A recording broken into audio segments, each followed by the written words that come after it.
You're listening to the Recovered Life Show, the show that helps people in recovery live their best recovered lives. And here is your host, Damon Frank. And we're back with another episode of Recovered Life. I am here with George Snyder, life and recovery strategist. How you doing, George? Great. Good to see you, Damon. Great to see you. A little bit of anticipation about the topic, wondering how we were going to handle this one. It is resentments in recovery.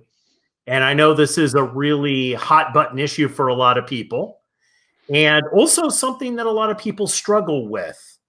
How do you get over resentments, George? You know, as a life coach and recovery strategist, what do you recommend for people if they're having a hard time getting over resentments?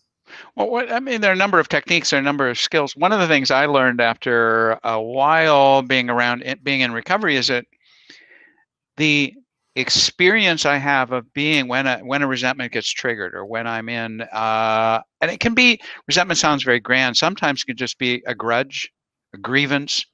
But when I get into that experience and I'm in the obsession, it works like a drug. It works like, it triggers something that gives me direction, gets me very focused. Obsessed is another way to put it. But I find myself, and it feels very familiar. And I'm going back into, and I really can take off before I have any awareness of where I'm going. And so over time, it's good to recognize what's going on here. I'm getting what, as I used to be said to me, I'm getting a buzz on. I'm getting, what's the juice? What's driving this? Well, I love that you talked about awareness, because I think awareness, you know, and I know in a lot of the work that I do with people, awareness is really what we're going for, right? And in recovery, awareness is what we're going for. And I like what you said about it just takes off, because it is kind of like a runaway horse, resentment. The next thing you know, you've been drugged, you know, a mile down the road and you're still hanging onto the horse and you won't let go. Right. And at that point, you're like, well, I don't know anything but to hold on to the horse. Right. So what are some of the techniques that you use to, when you see resentments coming on, how do you mitigate those and reduce those so you don't end up spiraling out of control?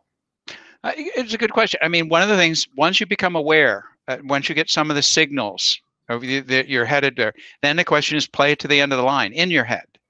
Play it out to the end of the line. And those of us who've been around, unfortunately, will know what those consequences can be, whether or not we've actually experienced them. Take it all the way to the end. This is not going to end. This is not going to end well. How often is that the case? So if we can play that story forward, you know, you've been cut off in traffic. You want to track that guy down. You want to tail him. You want to follow him home. It's not going to end well, you know. Now, I don't know about you, Damon, but I would pursue those obsessions, and they would end unhappily, often with being in the backseat of a squad car, right? Yeah. Not always happy. I think sometimes in recovery, the difference between people that are not in recovery and the people that are in recovery is that resentments can end up in a place where it takes you out of the recovery emotional state, right? And it takes you to a place where I think that you're more vulnerable to be able to use drugs, drink, act out, whatever that might be, right? And I think when you talked about self-awareness, this is key to kind of understand, you know, that you're actually resentful, because a lot of people, like I found that I have worked with a lot of people and they're super resentful, but they have no awareness that they are even resentful. They just think that that's their normal state. And Damon, too, it's that question early on when I was asked, do you want to be right or happy? I was like, are you kidding? Is that a trick question? You know, I want both, but I want to be right. And so much of my anger, my resentments, my grievances have to do with a sense of feeling dishonored. Do you know what I mean? Feeling that I have not been treated properly. So I have to fix that. And yes, in time, what has happened for me is I've learned how to shift and look at the value of being happy. You let someone win. Yeah. And that was completely new. That was a completely new way of looking at it. Let them win. Let them be right. What? Yeah. That's it. One of the things that was a huge awakening to me in early recovery was that most of the people that I had resentments about were just like me. Matter of fact, many of the people that I had the biggest resentments against had character traits or defects that were very similar to my own. And that's what actually triggered me on that made me very aware of them, because I was struggling with them too. And the self-awareness that, hey, you know what? People are just probably trying to do the best that they can. And even if they're not, there has been times in my life where I haven't done the best that I could or acted the best that I could. So, and I need to be aware of that and compassionate enough to be able to see that, to be able to say, oh, I've acted like that before. I've been the person in traffic that hasn't let people in or hasn't, right? I've been that person. Right. And to see that, you've talked about this too, that practice of seeing me in you, or seeing God in the other person. Let me see the divine in others. Ram Dass used to say, imagine that everyone you meet is God in drag, which, but the notion that, would you really do that? If that was God, would you really do that to someone? That's you looking. You're looking in the mirror. Right?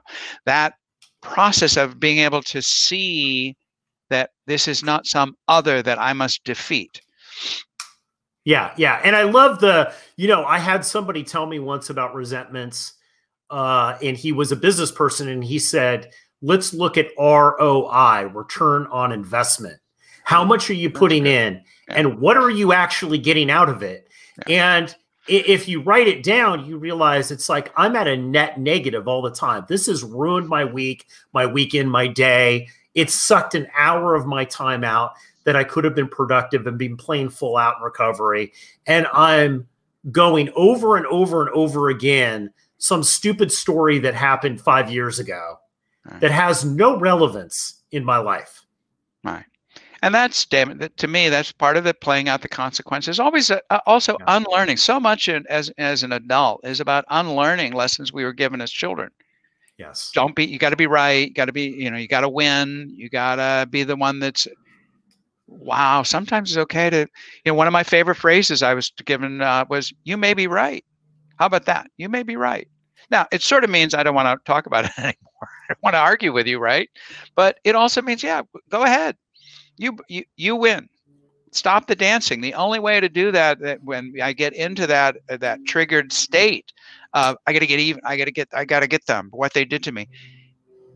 There's no way to end that dancing unless someone stops dancing. Yeah. So stop dancing. Exactly.